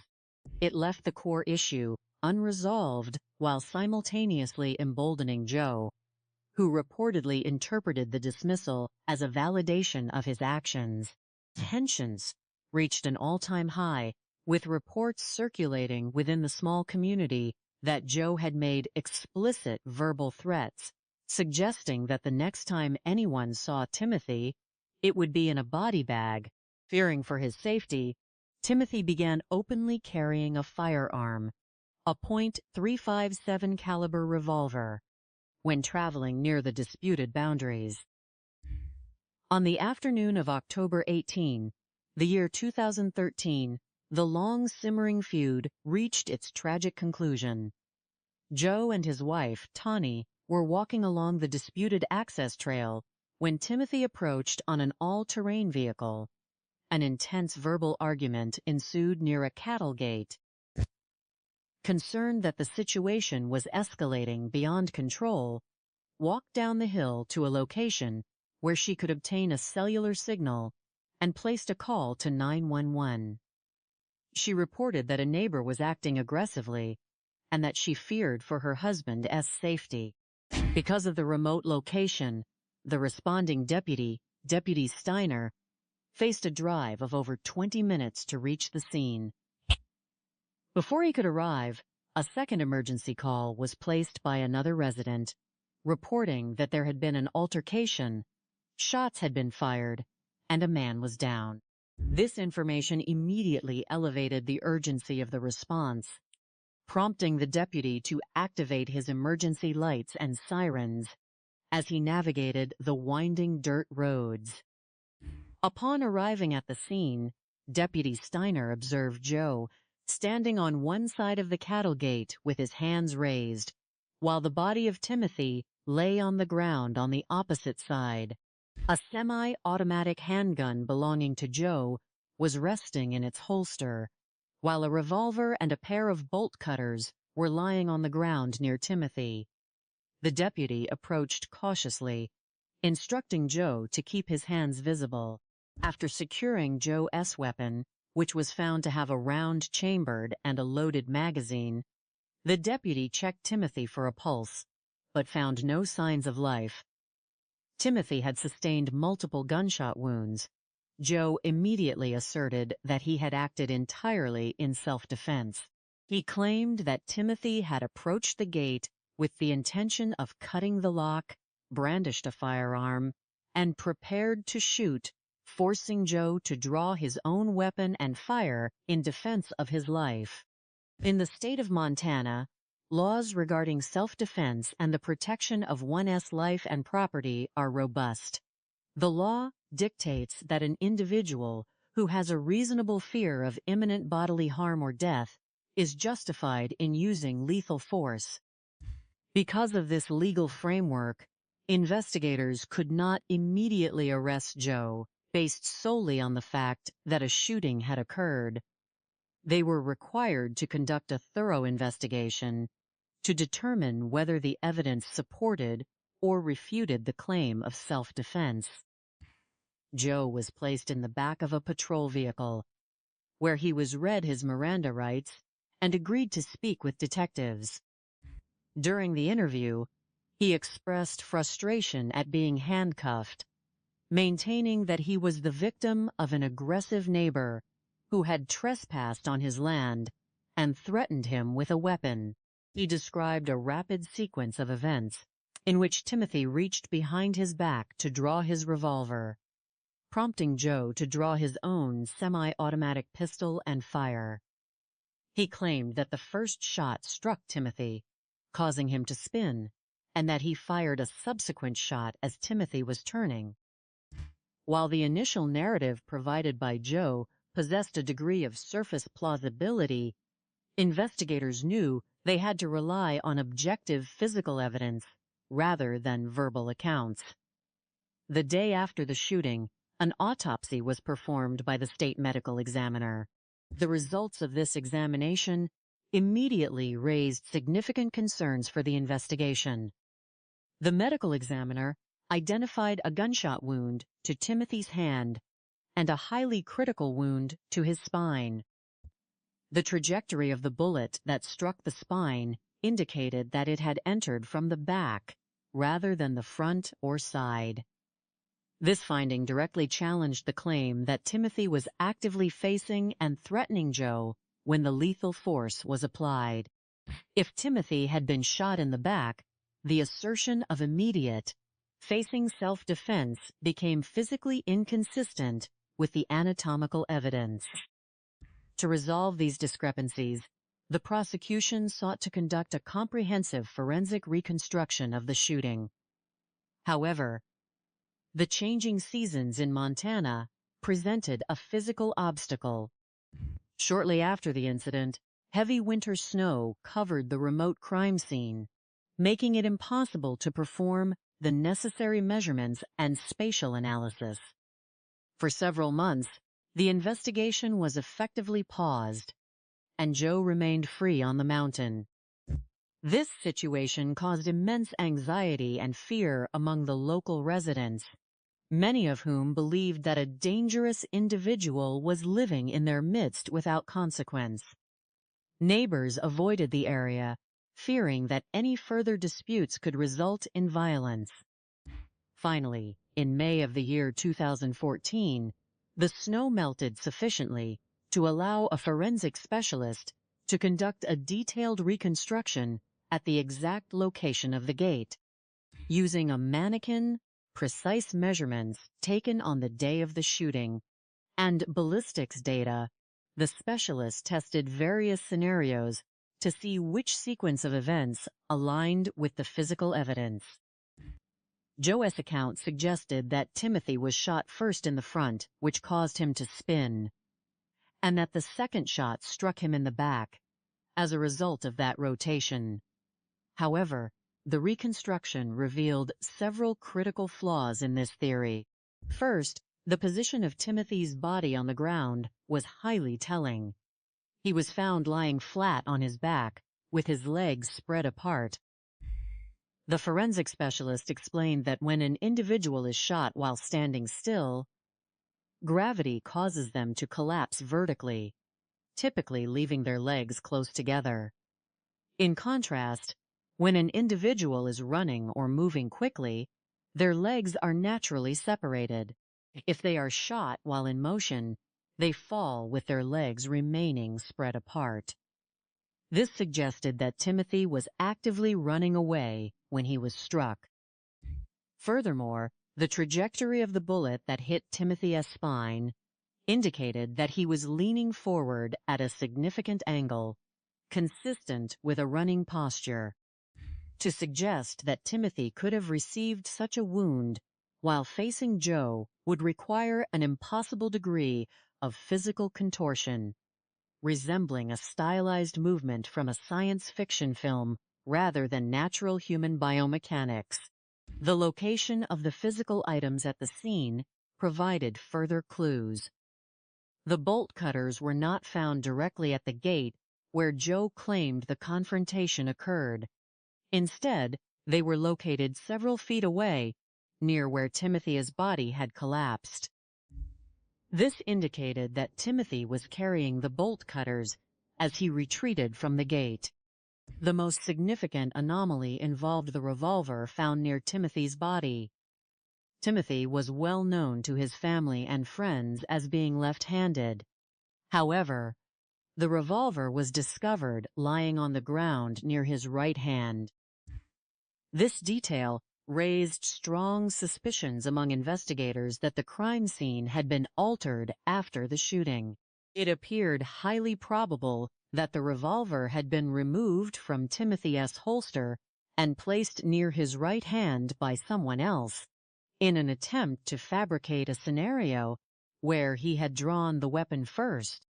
Combined, the physical evidence, the entry wound in the back, the running posture indicated by the leg position, the location of the bolt cutters, and the placement of the firearm relative to Timothy's dominant hand, provided a compelling scientific narrative that contradicted the claim of self-defense.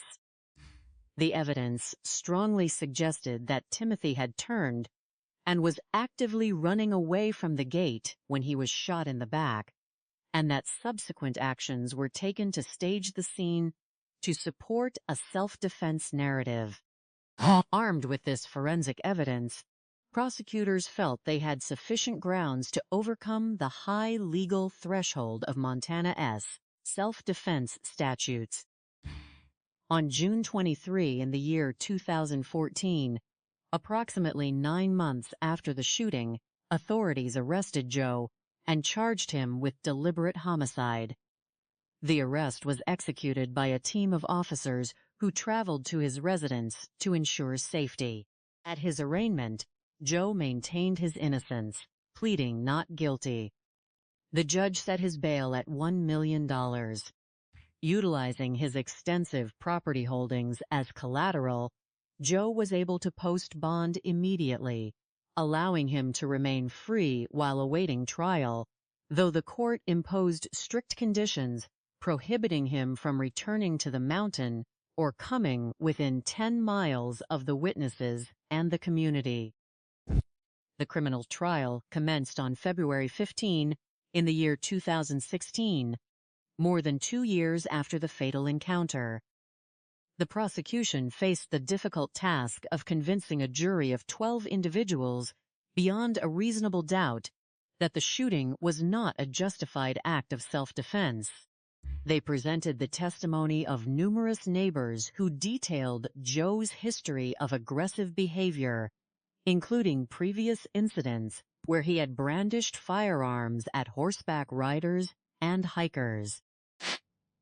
The forensic specialist walked the jury through the detailed crime scene reconstruction, explaining how the physics of the fall, the bullet trajectories, and the placement of the physical items refuted the defendant's story.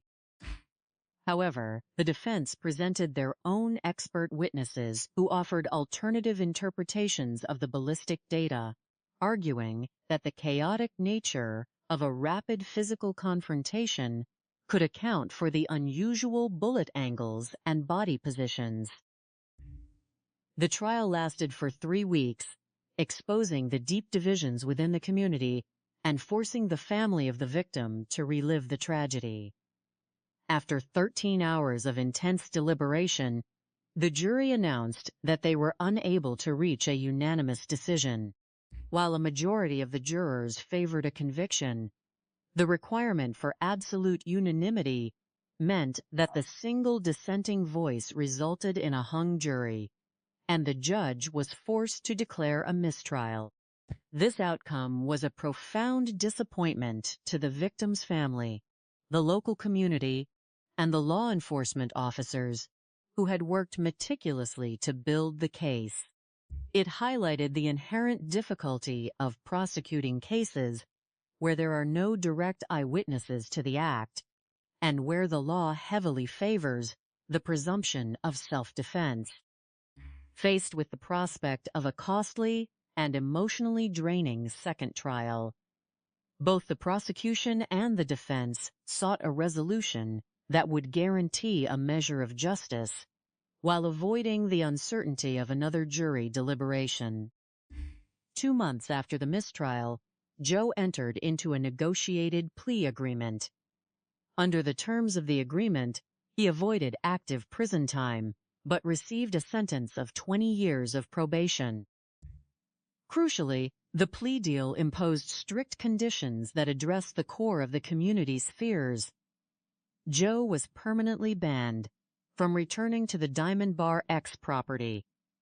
He was prohibited from owning or possessing firearms for the duration of his 20-year probation, and he was legally required to sell all of his extensive land holdings in the area. While some members of the community felt that the sentence was too lenient for the loss of a human life, others recognized that the practical outcome achieved a significant victory for public safety and peace. The source of the terror was permanently removed from the mountain, and the threat of further armed confrontations was neutralized. The properties that Joe had locked away were eventually sold, restoring a sense of freedom and access to the wilderness that the residents had fought so hard to preserve. Today, a quiet memorial stands near the spot where Timothy Newman lost his life, a simple tribute to a man who loved the land and believed in the collective rights of his community. This tragic case offers profound lessons regarding the nature of human conflict, the importance of robust community relations, and the vital role of objective science in the pursuit of justice. From a psychological perspective, the dispute illustrates how isolation and an obsessive focus on territorial ownership can distort an individual's judgment. In remote environments, minor disagreements can easily be amplified into existential battles if there is no constructive mechanism for conflict resolution. The belief that ownership grants absolute authority over others is a dangerous fallacy that ignores the fundamental social contract required for peaceful coexistence. For law enforcement, the case underscores the critical importance of meticulous scene documentation and objective physical analysis. In situations where there are no independent witnesses, the physical evidence is the only voice that can speak for the deceased. The careful preservation of the scene, the detailed mapping of bullet trajectories, and the analysis of body positioning were the elements that ultimately dismantled a fabricated narrative of self-defense. This case demonstrates that while human testimony can be biased, forgetful, or intentionally misleading, the physical laws of nature remain constant and unbiased. To prevent similar tragedies in the future, communities must foster open channels of communication and seek early mediation when property disputes arise. Relying solely on legal systems or personal confrontation often exacerbates tensions. Furthermore, the case serves as a solemn reminder of the value of human life compared to the vanity of property boundaries. Fences and gates are designed to establish order, but when they are used as instruments of exclusion and hostility, they can become the catalyst for destruction. The memory of Timothy Newman remains preserved in the pristine wilderness he cherished, serving as a reminder that true peace is not found in the exclusion of others, but in the shared enjoyment of the natural world. Nestled deep within the majestic foothills of the Flathead National Forest in the state of Montana lies a remote and pristine sanctuary known to locals and visitors alike as the Diamond Bar.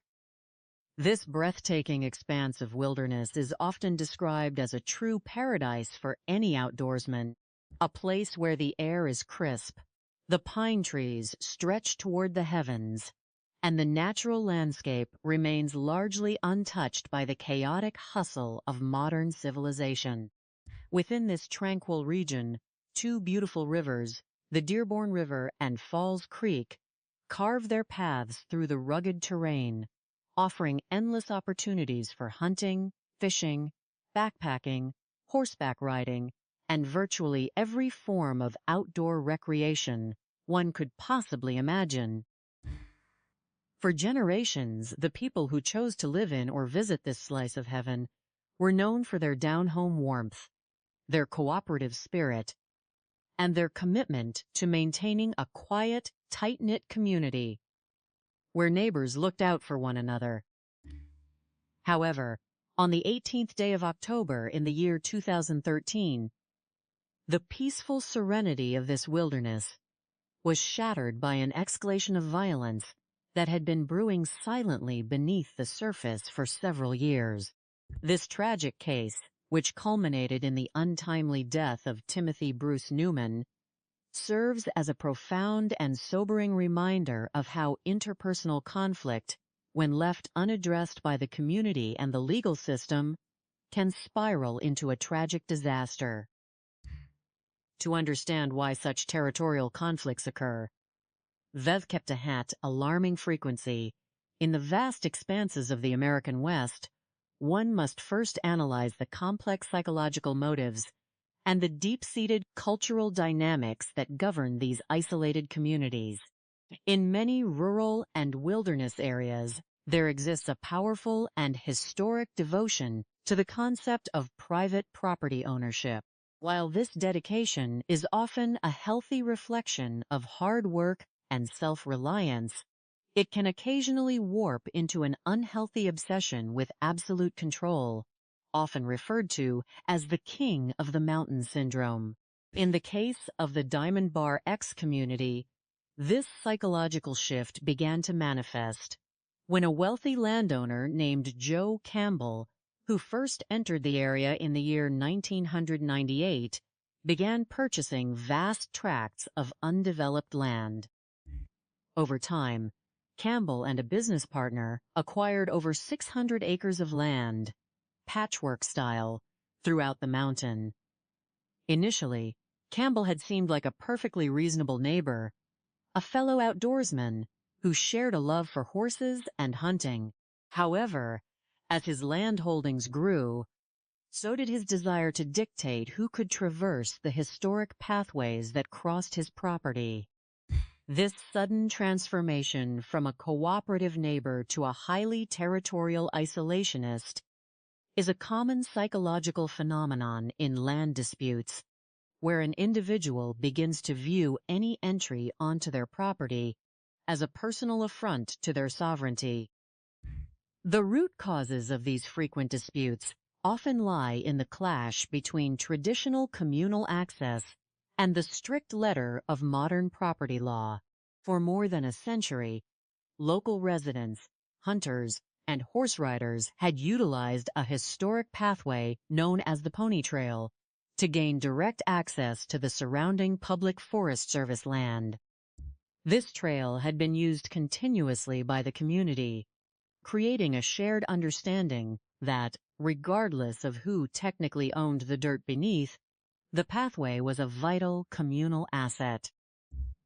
When Campbell decided to lock the gates and completely block access to the Pony Trail, he was not merely enforcing his private property rights.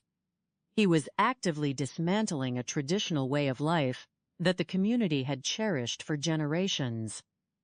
This action instantly created a bitter divide. On one side stood Campbell, who firmly believed that private property owners should have absolute authority to exclude others without exception. On the other side stood residents like Timothy Newman, an avid outdoorsman and electrician who had moved to Montana in the year 2001 to fulfill his lifelong dream of living in harmony with nature. Newman and his neighbors believed that historic easements and traditional access points should be respected, arguing that no single individual should be allowed to cut off the public from the vast wilderness they all loved. This fundamental disagreement rapidly escalated into a war of attrition, characterized by a continuous cycle of lock cutting and gate locking. Every time Campbell installed a new lock on a gate blocking the trail, Newman or another frustrated neighbor would return, vekepite, hot bolt cutters, to reopen the path. This constant friction illustrates why neighbor disputes can become so dangerous. They cease to be about the actual land or the legal easement, and instead become deeply personal battles of pride and dominance. When the legal system failed to provide a swift and definitive resolution, both men became increasingly entrenched in their positions, and the conflict began to occupy every aspect of their daily lives. The local sheriff department was called repeatedly, yet because the dispute was viewed primarily as a civil matter regarding property boundaries rather than a criminal issue, law enforcement was limited in its ability to intervene effectively. This systemic loophole, where escalating threats and property damage are dismissed as civil issues, frequently allows hostile situations to fester until they inevitably explode into violence. The tragic culmination of this long-standing feud took place on that fateful afternoon of October 18, 2013. Joe Campbell and his wife, Tawny Converse, were walking along the disputed access trail when they encountered Timothy Newman, who was operating an all-terrain vehicle. According to the emergency call placed by Converse, Newman was highly agitated, driving his vehicle close to them and expressing his intense frustration regarding the blocked access. She reported to the emergency operator that Newman was ranting and raving, and she expressed grave concern that the physical safety of her husband was in immediate jeopardy. At this moment, the extreme isolation of the Flathead National Forest became a critical factor. The nearest sheriff deputy was located more than 20 miles away, a distance that required driving on paved highways, transitioning to gravel roads, and eventually navigating rough dirt paths. The sheer physical distance meant that any immediate law enforcement intervention was impossible, leaving the two hostile neighbors to face each other without any external restraint.